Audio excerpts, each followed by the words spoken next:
Corporate employ की बात करें और वहाँ पे ये देखें कि वहाँ पे अगर वेट मैनेजमेंट की बात करें या डाइट की बात करें, ये बहुत हद तक बड़ा टफ रहता है नॉर्मल आदमी के लिए।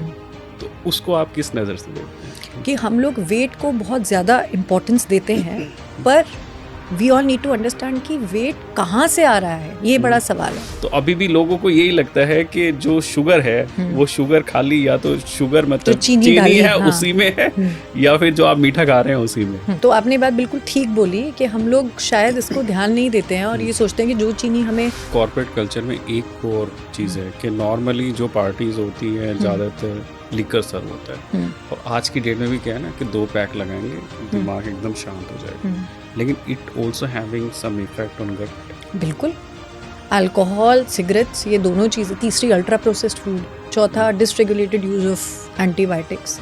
लोग अपनी मर्जी सोचते हैं ना, अब मैं ठीक हो गया, अब मैं दवाई लेना बंद कर दूंगा। एंटीबायोटिक का एक प्रॉपर कोर्स होता है जो कि आपको करना होता है, नहीं तो एंटीबायोटिक फिर 14 दिन तक कंटिन्यू ये यानी डिटॉक्स ड्रिंक कीजिए और आपका गट क्लियर हो जाएगा। तो इसमें हमें पहले ये समझना पड़ेगा डिटॉक्सिफिकेशन का मतलब क्या है। डिटॉक्सिफिकेशन तो हमारी बॉडी में लगातार चल रहा है, हमारा लिवर काम कर रहा है, हमारी किडनी काम कर रही है, वो सब तो हो ही रहा है। एप्पल साइडर विनेगर जो है आज के में ये भी बहुत है कि बैली फैट खत्म कर देता है। तो इसको लेकर भी जो रिसर्च है, पहली बात तो है वो क्वेश्चनेबल है। 8 बजे के बाद खाना खाएंगे तो सीधा फैट में कन्वर्ट हो जाएगा। ये बिल्कुल सच नहीं है। फैट में खाना ऐसे कन्वर्ट नहीं होता, मतलब ये साइंटिफिकली जो स्टेटमेंट है वो फ्लॉड है। ये सोयाबीन थायराइड, ये क्या कॉम्बिनेशन है? तो जो सोया प्रोडक्ट्स हैं वो डेफिनेटली जिन लोगों को हाइपोथायरॉयडिज्म है। सो वेलकम अगेन ऑन सारथी संगा।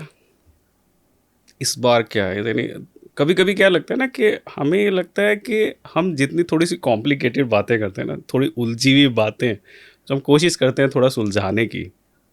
इस बार हमने बड़ी सिंपल सी यानी टॉपिक लिया है, लेकिन वो सिंपल नहीं है। यानी अगर आप सोचें उसको कि वो बड़ा सिंपल सा टॉपिक है कि आप क्या खाएं या क्या ना खाएं, लेकिन वो उतना ही कॉम्प्लिकेटेड है, क्योंकि जो इन्फॉर्मेशन है आज के टाइम में, चाहे वो डिजिटल माध्यम में है या अलग तरीके के डिफरेंट, आप अगर देखेंगे ब्लॉगिंग देखेंगे, लोगों के ओपिनियन देखेंगे, कंटिन्यू आदमी रिसर्च जो करता है वो देखता है मैं क्या खाऊं, मैं ये खाऊं या ना खाऊं, इसके खाने से क्या होगा, फिर आदमी के दिमाग में बार बार स्विच होता है। तो हमें लगता है कि ये वाले टॉपिक को हम थोड़ा साइंटिफिक तरीके से समझें।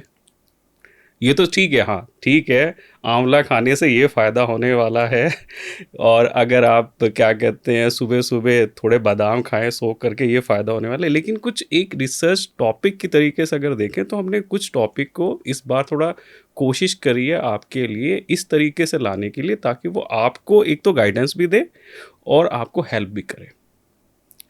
तो फिर गेस्ट की जब बात करेंगे आज हम, तो जो हमारी गेस्ट है, हम प्रैक्टिशनर डाइटिशियन ना बोल के उनको रिसर्चर बोलें तो मुझे लगता है ज़्यादा सूट करेगा। तो first of all welcome our guest Medha Kapoor. Welcome ma'am. Thank you. So Medha, मैं अगर मेरे हिसाब से आप यानी इंट्रोडक्शन दूंगा वो मुझे लगता है कहीं कहीं मैं कुछ चीज़ें छोड़ दूंगा। क्या आप अपने बारे में कुछ बताना चाहते हैं कि किस तरीके का एक्सपीरियंस रहा आपका और किस तरीके से आप अभी अपने वर्किंग फील्ड में काम कर रहे हैं? थैंक यू मुझे यहाँ बुलाने के लिए। मैं ज़रूर अपने आप को इंट्रोड्यूस कर देती हूँ। मैं डॉक्टर मेधा कपूर, मैं PhD होल्डर हूँ और मैं इस समय पे डाइवर्सिफाइड काम कर रही हूँ।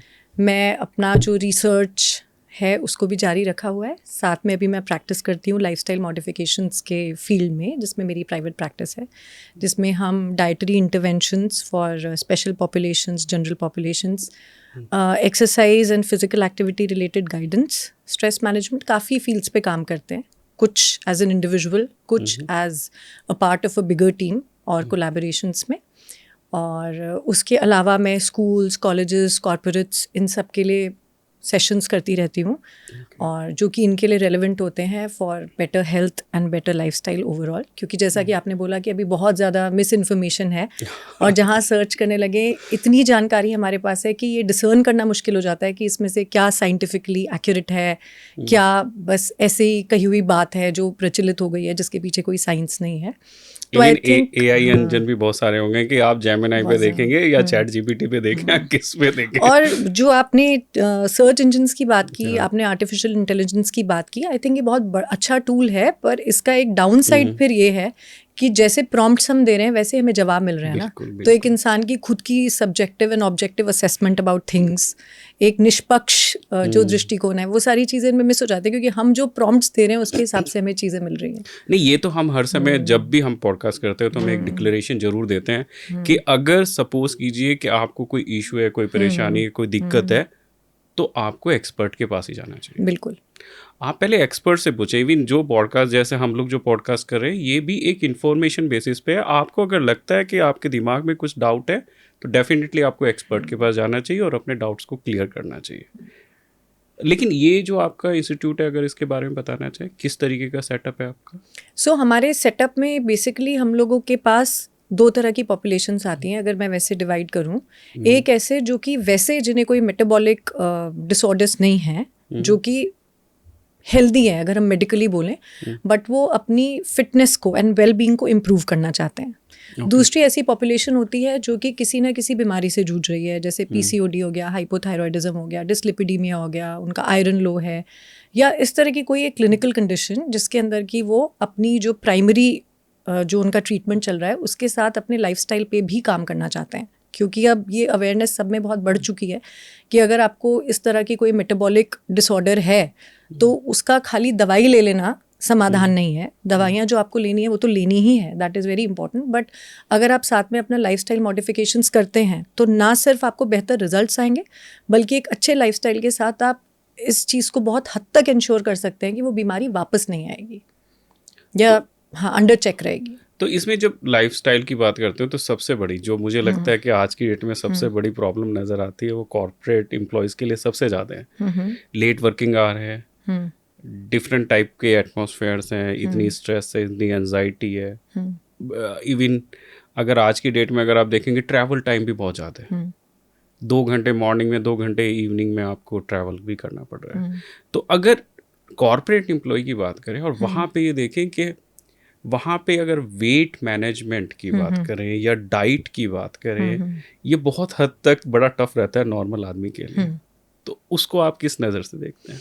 सो इसमें पहले मैं ये क्लियर करना चाहूँगी कि वेट मैनेजमेंट जो शब्द है, पहले हमें इसे समझना पड़ेगा कि हम लोग वेट को बहुत ज़्यादा इम्पोर्टेंस देते हैं, पर we all need to understand कि वेट कहाँ से आ रहा है, ये बड़ा सवाल है। हमारी बॉडी में फैट भी है, हमारी बॉडी के अंदर मसल टिश्यू भी है, बोन भी है ना, हमारा पानी है ना, तो वो वेट कहाँ से आ रहा है वो एक इम्पॉर्टेंट सवाल है। मान लीजिए कि कोई ऐसा व्यक्ति है जिसका कि वेट अपेरेंटली बहुत कम है विंग स्केल पे, ठीक है, पर उसकी बॉडी में मसल परसेंटेज बहुत कम है, फैट परसेंटेज बहुत ज़्यादा है, ठीक है, वर्सेस एक ऐसा इंसान जिसका आइडेंटिकल वेट है पर उसका मसल मास बहुत अच्छा है और उसमें फैट परसेंटेज कम है। तो आपको ऐसा सोचकर लग रहा है कि उन दोनों का स्टेट ऑफ हेल्थ एक जैसा है? बिल्कुल नहीं। हमें चाहिए कि हमारा मसल मास ज़्यादा हो, क्योंकि मसल जो है बेसिकली ये हमें क्षमता दे रहा है, एक तो हमारा मेटाबॉलिज्म अच्छा रखने के लिए, और दूसरा जो हमारी एक्टिविटीज़ ऑफ डेली लिविंग है उसको एफिशिएंटली करने के लिए, है ना।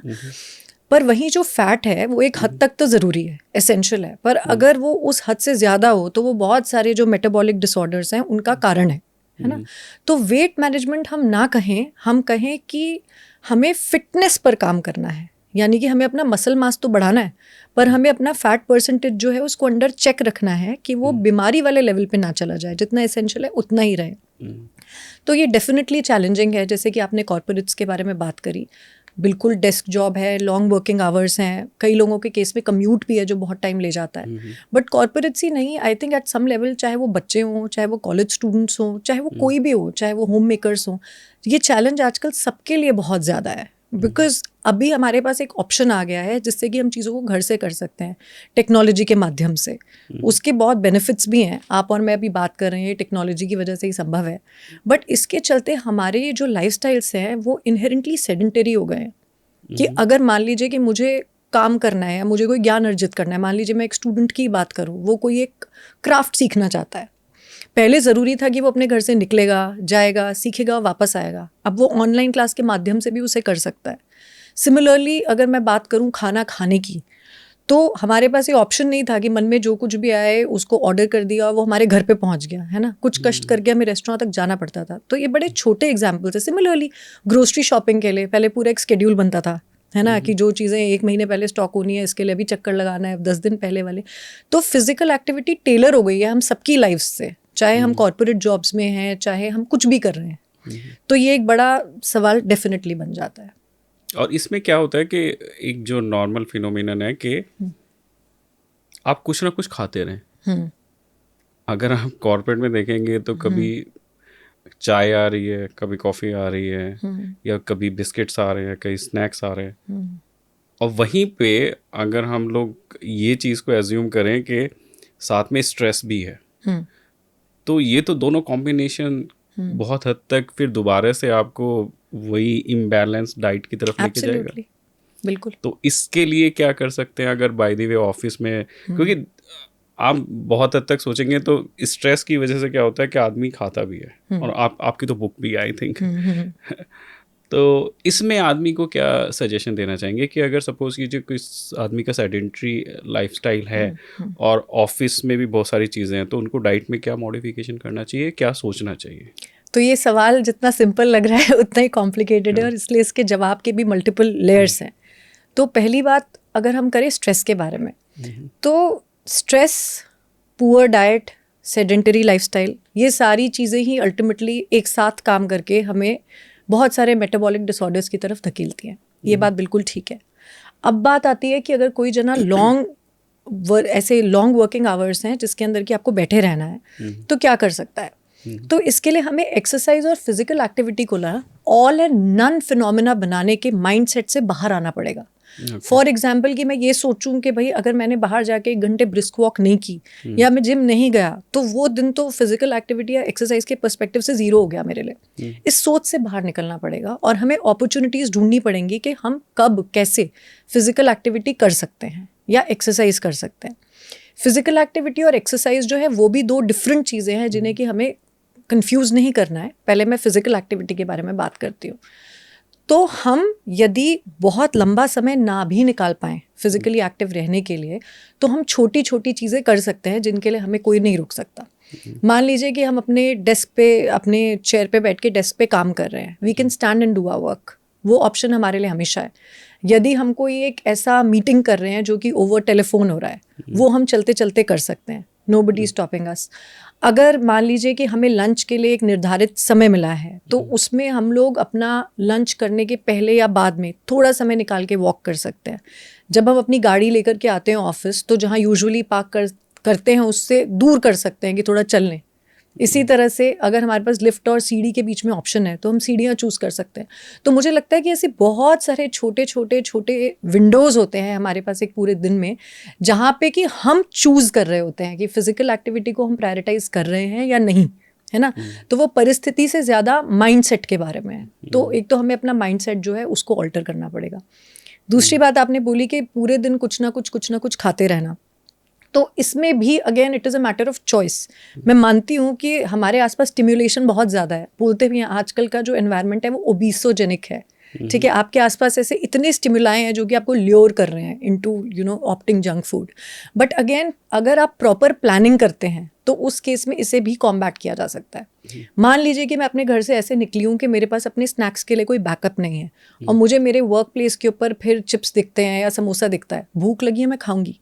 पर वहीं अगर मैं सोच के निकलती हूँ कि भाई मुझे मालूम तो है अपनी दिनचर्या, मुझे 2 से 3 स्नैक्स चाहिए होंगे, तो इफ़ आई प्लान अहेड कि भाई मैं अपने लिए कुछ रोस्टेड मखाने ले गई, भुने हुए चने ले गई, है ना, कुछ प्रोटीन रिच स्नैक ले गई, नट्स एंड सीड्स ले गई, और वो सारे मुझे मालूम है कि मेरे ऑफिस में मेरे पास हैंडी हैं, मुझे बस एक अपनी अलमारी खोलनी है, उसमें से निकालना है और खाना है। तो मेरी जो टेंडेंसी है जंक फूड की तरफ ग्रेविटेट करने की या उस तरह की स्नैकिंग करने की, जो कि मुझे पता तो है कि मेरे लिए अच्छी नहीं है बट मैं कंपल्सिवली करती हूँ, उसे बहुत हद तक रोका जा सकता है। So it is about mind set.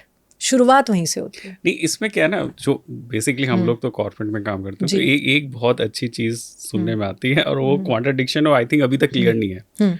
लोगों को अभी भी ये लगता है कि जैसे सपोज कीजिए आपने, यानी आपको मीठा खाना है जी, यानी आपने लड्डू खाया, तो ठीक है, हाफ ही लड्डू तो खाया आपने, तो ये रहेगा कि हर समय जब भी अगर सेलिब्रेशन की बात करेंगे तो आपको मीठा ही खाना है।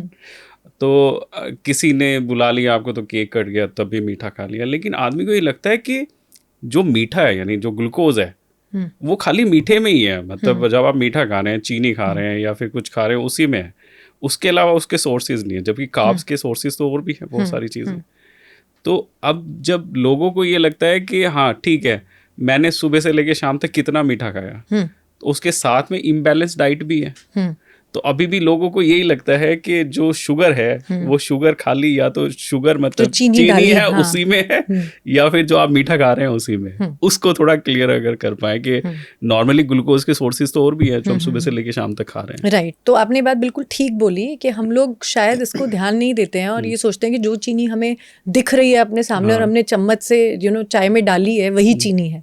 तो ऐसा नहीं है। जो शुगर है उसके तो बहुत सोर्सेज हमारी डाइट में हैं ही जो कि छुप के आते हैं। स्पेसिफिकली अगर मैं कार्बोहाइड्रेट्स की बात करूं तो हम जो भी मील्स खाते हैं वो कॉम्प्लेक्स मील्स होती हैं। उनमें कार्बोहाइड्रेट्स भी होते हैं, प्रोटीन्स भी होते हैं, फैट्स होते हैं। Depending upon the nature of the meal इनका जो रेशियो प्रोपोर्शन है वो वैरी करता रहता है ना। अगर आप रोटी खा रहे हैं तो भी आप कार्ब्स ले रहे हैं, चावल खा रहे हैं तो भी आप कार्ब्स ले रहे हैं, तो वो हैं। पर यहाँ एक इम्पॉर्टेंट डिस्टिंक्शन है जो कि ज़रूर हमें जो हमें दिमाग में रखनी चाहिए डाइटरी चॉइसेस करते हुए, कि डेफिनेटली अगर आप रोटी खा रहे हैं तो बहुत बेहतर है इस चीज़ से कि हम चीनी खाएं, क्योंकि जो रोटी है उसके अंदर न्यूट्रिएंट्स भी हैं, उसमें फाइबर भी है, उसका ग्लाइसीमिक इंडेक्स लो है as compare to plain sugar. मतलब अगर आप रोटी खाते हैं तो रोटी खाने के बाद में आपका ब्लड शुगर लेवल कितना स्पाइक होगा, है ना, वो अगर हम प्योर आप चीनी खा रहे हैं, है ना, उसके मुकाबले कितना स्पाइक होगा तो कम है ना।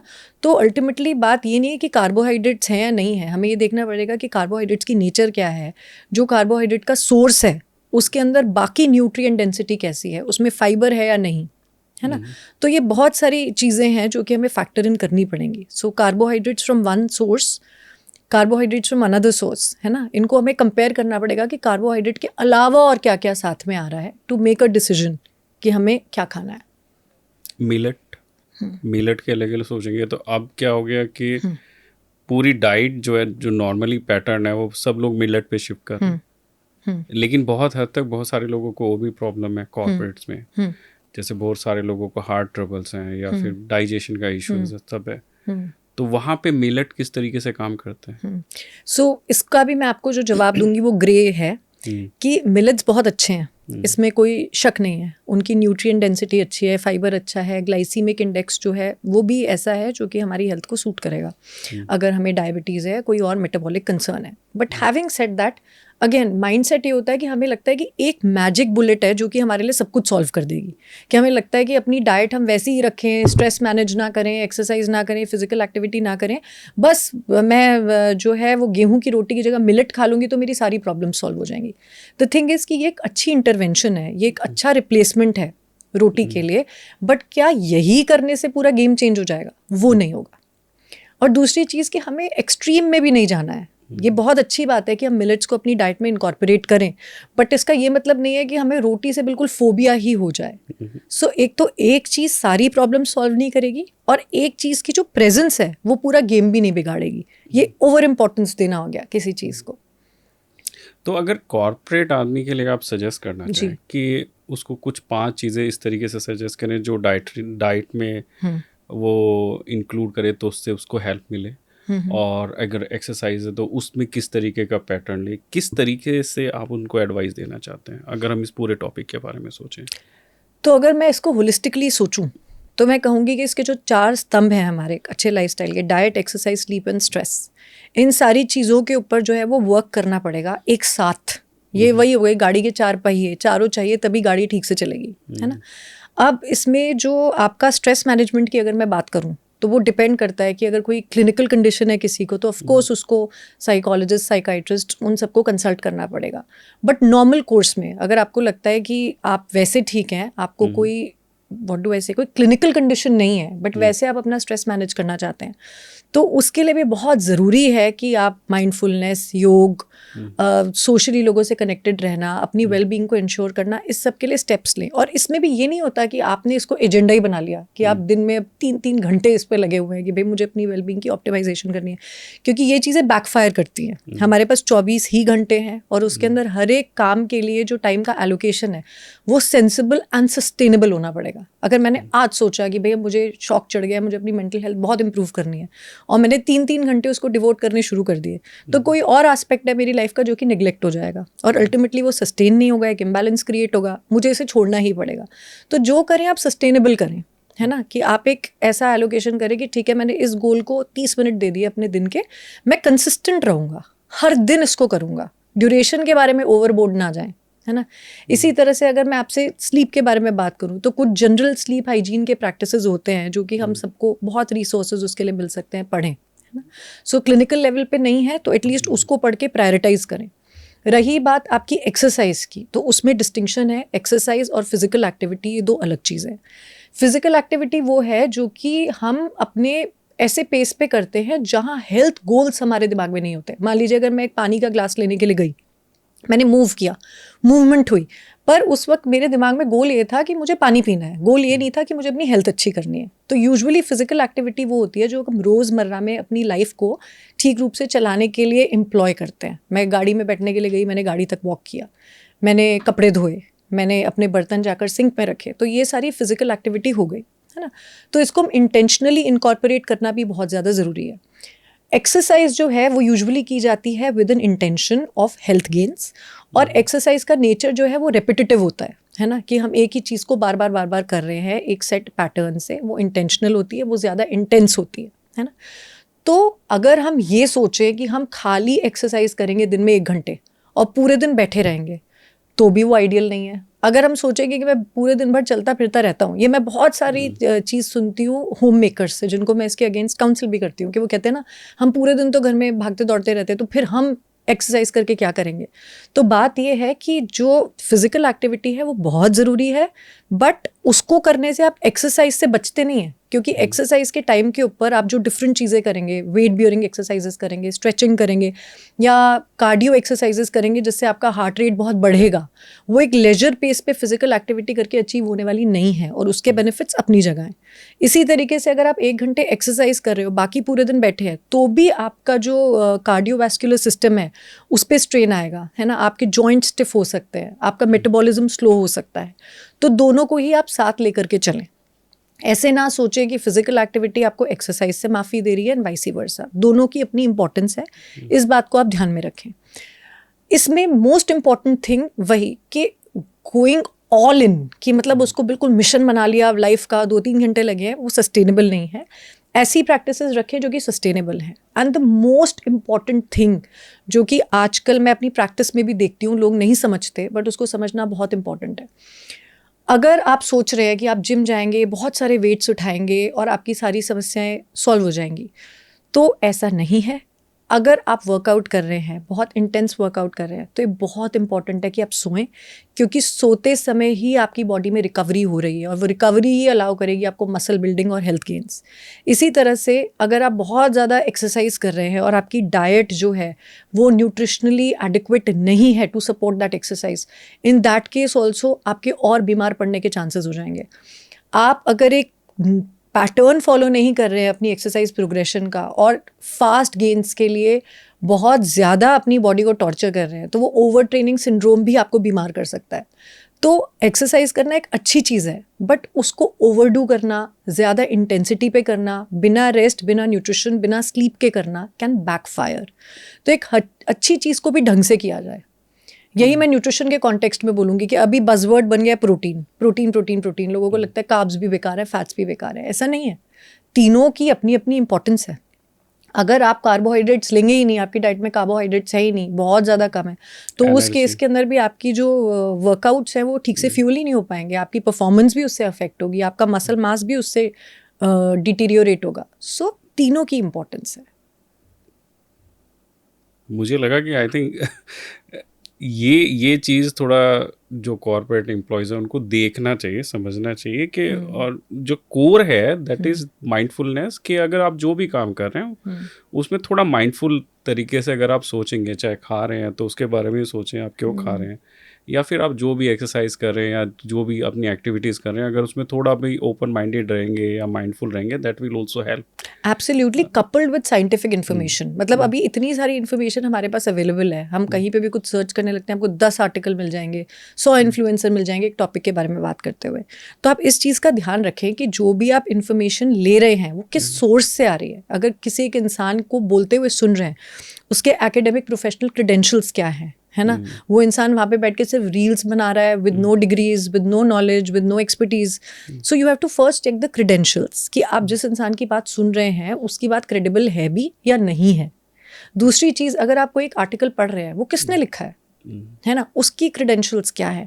तो साइंस एक ऐसी चीज़ है जिसको कि आपको साथ में लेके चलना ही होगा. पॉपुलर ओपिनियन और साइंस, पॉपुलर ओपिनियन और साइंटिफिक फैक्ट्स, इनमें बहुत फ़र्क है ना. तो पॉपुलर ओपिनियन पे ना जाएं और चीज़ों की क्रेडेंशियल्स जो है और क्रेडिबिलिटी है उस पे ज़रूर ध्यान दें. अच्छा, इसमें एक और फोबिया, यानी फोबिया नहीं कहूँगा, मेरे को एक थोड़ी सी हाव भाव में रहता है कि बार बार आदमी चेंज भी करते रहते हैं, कि 1-2 हफ्ता ये खाया, 1-2 हफ्ता फिर दोबारा से कुछ और पढ़ा, फिर उसके बाद वो ट्राई किया, फिर 3-4 हफ्ते बाद उससे भी कुछ फ़ायदा नहीं लग रहा कि अब इससे भी फ़ायदा नहीं हो रहा तो कुछ और करेंगे. अब ये है कि अभी नया वाला कुछ आर्टिकल देखा है, इससे हम कुछ और करेंगे. तो जो स्विचिंग है, बार बार जो स्विच कर रहे हैं, इसको किस तरीके से अवॉइड करें. यानी ये डेफिनेटली इसका भी कुछ रिपरकशन तो होगा ही, आप बिल्कुल अगर आप जाके देखेंगे तो हमारा जो जस्ट इससे पहले का डिस्कशन था वही इसका आंसर है. जो इस तरह की डाइट्स होते हैं कि आज ये कल वो, उनको बोलते हैं फैट डाइट्स. ठीक है, ये कोई एक चलन में आती है, फिर लोग उसको ट्राई करते हैं कुछ दिन, फिर उसके साइड इफेक्ट्स आते हैं, फिर नई पे स्विच कर जाते हैं. तो आप जो कह रहे हैं कि ये कहीं आर्टिकल पढ़ा, वो साइंटिफिक लिटरेचर वाला आर्टिकल नहीं होता. आर्टिकल चल रहा है ना, protein rich diet. No, protein rich diet is very important. Protein rich मतलब इस तरीके से कि डायबिटीज पेशेंट के लिए प्रोटीन मस्ट है. तो अभी क्या है कि वी आर नॉर्मली लोग तो डाइटिशियन के पास जाते नहीं है, उन्होंने आर्टिकल पढ़ा और उसके बाद उन्होंने प्रोटीन इनटेक करना स्टार्ट कर दिया. लेकिन जैसे बहुत सारा प्रोटीन ऐसा भी, जैसे चने हो गए, छोले हो गए, बहुत सारी चीज़ें हैं जो यानी वेजिटेरियन लोग हैं, उनके लिए वो टफ हो जाता है. फिर ब्लोटिंग ज़्यादा हो रही है, गैस ज़्यादा बन रही है, बहुत सारी चीज़ें हैं. तो मुझे लगता है कि वहाँ पे भी क्या है कि जब आप कोई चीज़ देखें तो you need to go for expert advice. You do, and you need to verify the information also. क्योंकि देखिए अब इसमें जो आप कह रहे हैं कि चीज़ें चेंज होती रहती है, वो फैट डाइट्स होती है. फैट डाइट्स और एक जो साइंटिफिकली सब्सटैंशिएटेड बैलेंस्ड डाइट का कॉन्सेप्ट है, ये दो बहुत अलग चीज़ें हैं. और अगर आप देखेंगे ना कि जो बेसिक्स हैं, आपको कभी भी रिसर्च पेपर ये नहीं बोलेगा कि कार्बोहाइड्रेट्स खाना छोड़ दो, कभी नहीं बोलेगा. वो प्रोटीन की इंपॉर्टेंस पे ज़रूर एम्फेसाइज करेगा, बट वो ये नहीं कहेगा कि आप फैट्स और कार्बोहाइड्रेट्स खाना बंद कर दो. ये हमारी इंटरप्रिटेशन है जो कि गलत है. तो इसीलिए अगर आपको लगता है कि आप अपने लेवल पे उस साइंटिफिक इन्फॉर्मेशन को कॉम्प्रिहेंड नहीं कर पा रहे, तो एक प्रोफेशनल से ज़रूर मिलिए. दैट इज़ वेरी इंपॉर्टेंट, है ना. और चीज़ों की सोर्सेज का, जैसा मैंने पहले बोला, ध्यान दें कि जानकारी आ कहाँ से रही है. अनफैट डाइट से तो दूर ही रही है. तो ये तो मुझे लगा कि एक टॉपिक ऐसा था कि नॉर्मली जब कॉर्पोरेट में आदमी काम करते हैं तो बहुत तरीके से बहुत उलझनों में उलझे हुए हैं. तो मुझे लगा ये जो डिस्कशन रहेगा उनको थोड़ा हेल्प करेगा, एक अंडरस्टैंडिंग देगा, और हो सकता है उनको थोड़ा एक माइंडसेट बनाने का मौका मिलेगा कि हाँ उनको किस तरीके से उसको लेना चाहिए. जैसे मेरे को भी कभी कभी लगता है, जैसे मॉर्निंग में एक्सरसाइज नहीं हुआ तो अगर मॉर्निंग में आके में मूवमेंट नहीं किया तो अभी पूरे दिन तो आप बैठे हुए हो तो क्या करें. तो एटलीस्ट इससे ये थोड़ा क्लैरिटी आई कि आप ठीक है इम्प्रोवाइज करते रहें, मूवमेंट करते रहें. और जैसे आपका भी था ना, मूवमेंट एज मेडिसिन, कि उसको थोड़ा इम्प्रोवाइज करें अपनी लाइफ. बिल्कुल. अब दूसरा जो पॉइंट जो मैंने सोचा, जो नॉर्मली